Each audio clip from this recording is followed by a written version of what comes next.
Hello, in this video we are going to see how Adolf Hitler used nationalist sentiments to create one of the largest genocides in the world history and also which resulted in the World War II. It all began with the end of World War I. The Allied forces were successfully advancing, which resulted in Germany realizing that it could not win the war and was thus forced to sign an armistice or a peace treaty with the Allied forces. But very soon the imperial government collapsed and there was civil unrest all over and worker riots spread across the country. But by this time the communist ideas were spread well across the Western Europe, and major parties in Germany feared a communist revolution. Thus they joined together to suppress the revolution, and they established Parliamentary Weimar Republic. One of the first tasks of the Weimar Republic was implementing the peace treaties imposed by the Allied forces post-World War I. The terms of the peace treaties were very harsh, which included giving away close to 10% of German territory, scaling down of its armed forces, and to accept full responsibility of war and pay compensation or reparations, which further destroyed Germany's already weak economy.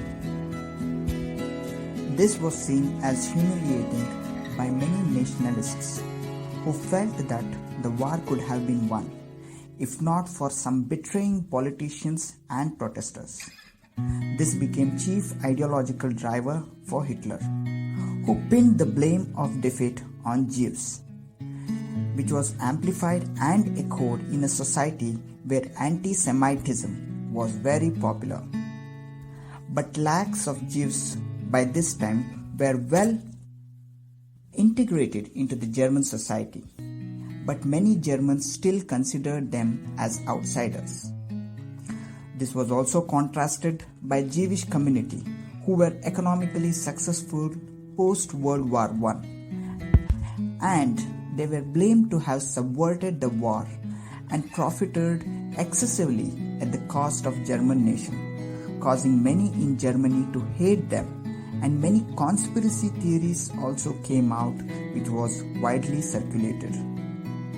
Hitler, a small-time politician and an army man then, greatly benefited out of these theories, and he joined a small nationalist political party, and his manipulative speaking and oratorial skills launched him into its leadership position, and his speeches, which attracted large audiences, combined anti-Semitism with popular resentment, and he denounced both communism as well as capitalism as international Jewish conspiracies which were devised to destroy the German nation.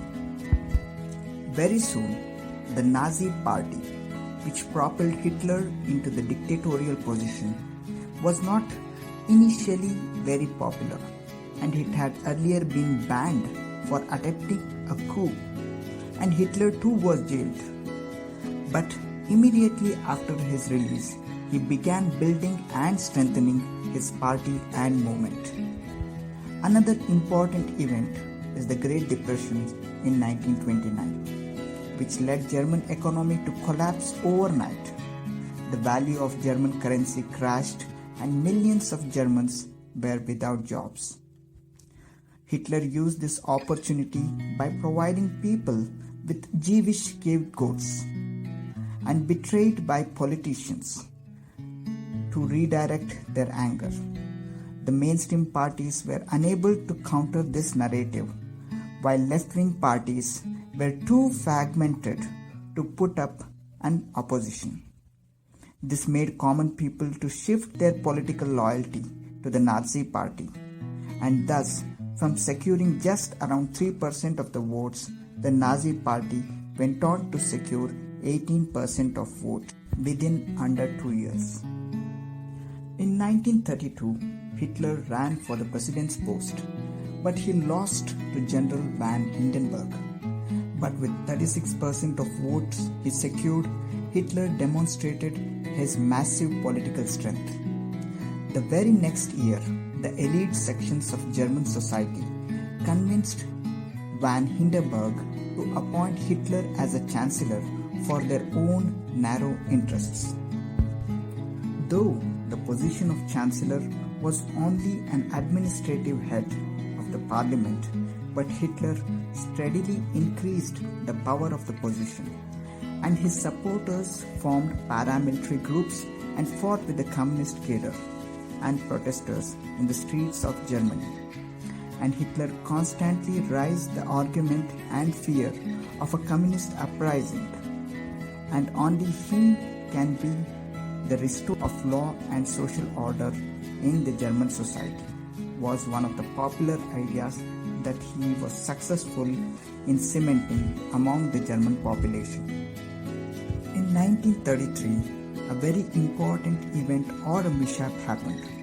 A young unknown worker had set fire to the parliamentary building.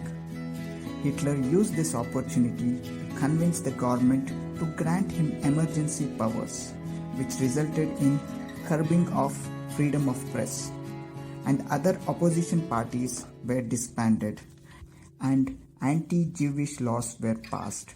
Along with that, many radicals were arrested and executed.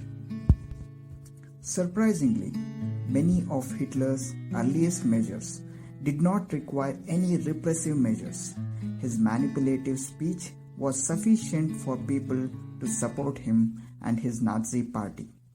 And many intellectuals and business elite also supported Hitler to be on his favorable side, as well as the favorable side of public opinion, which was already towards Hitler. Thus, it marks the rise of Hitler and shows how fragility of democracy can be exploited, and how nationalist sentiments and weak economic conditions were exploited by the German dictator.